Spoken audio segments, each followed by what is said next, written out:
To my channel. आज हम पढ़ने वाले हैं क्लास 12th एनसीईआरटी फिजिक्स में, जो कि टॉपिक है potential due to a system of charges. System of charges के लिए देखेंगे। सो इसमें हम क्या करेंगे, एक पॉइंट लेते हैं पी पॉइंट। पी पॉइंट से मल्टीपल चार्जेस के लिए हम इसमें बनाते हैं। जैसे कि पी से Q1 के लिए है एक चार्ज, एक Q2 के लिए चार्ज है, Q3 के लिए है, Q4 और Q5 के लिए चार्ज के लिए जोड़ा हुआ है। अगर इसमें हम मल्टीपल पॉइंट चार्ज के लिए जोड़ते हैं तो पी पॉइंट से जो Q1 चार्ज के लिए वो R1P है डिस्टेंस, और Q2 चार्ज के लिए R2P डिस्टेंस है, और Q3 चार्ज के लिए R3P डिस्टेंस है, Q4 के लिए R4P डिस्टेंस है, और Q5 के लिए R5P डिस्टेंस है। तो इस तरीके से जोड़ा हुआ है मल्टीपल पॉइंट चार्जेस के लिए पी पॉइंट से। So consider a system of charges Q1 Q2 से लेकर के Qn मल्टीपल चार्जेस के लिए with position vectors R1 R2 और Rn तक ये जाएगा। Related to the some origin, जो कि डायग्राम में आप देख रहे हो, तो the potential V1 at point due to a point charge Q1। So अगर हम 1 के लिए लेते हैं तो क्या हो जाएगा, V1 equal to 1/O4πε0 Q1 upon R1P होगा, क्योंकि जो 1 के लिए ले रहे हैं P से लेकर के Q1 के लिए इसका जो डिस्टेंस है वो R1P है। तो V1 equal to 1/4πε0 Q1 upon R1P, जहाँ पर R1P is the distance between Q1 and P के बीच का है।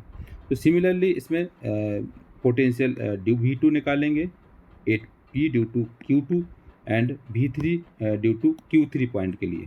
तो V2 इक्वल टू हो जाएगा 1/4πε0 Q2 अपॉन R2P, और V3 इक्वल टू हो जाएगा 1/4πε0 Q3 अपॉन R3P, जहाँ पर R2P और R3P due to a distance of P from charges Q2 and Q3 के लिए respectively, and so for the potential due to other charges के लिए। इसके आगे है by the superposition principle the potential V at P due to the total charge configuration of the algebraic sum of the potential due to the individual charges. तो हो जाएगा B equal to रहेगा V1 plus V2 ऐसी करके multiple Vn तक रहेगा। तो 1/4πε0 इसको लिख सकते हैं Q1 upon R1P plus Q2 upon R2P plus ऐसी करके Qn अपॉन RnP के बराबर रहेगा। So if we have a continuous charge distribution characterized by a charge density rho, जो कि r डिस्टेंस पर है, we divide it as before into small volume element each of size del V and carrying a charge rho del V के बराबर। So thus the potential outside the cell is given by V equal to 1/4πε0 Q upon R, जहाँ पर R very greater than R equal to R रहेगा। So where Q is the total charge on the cell and capital R its radius, the electric field inside the cell is 0.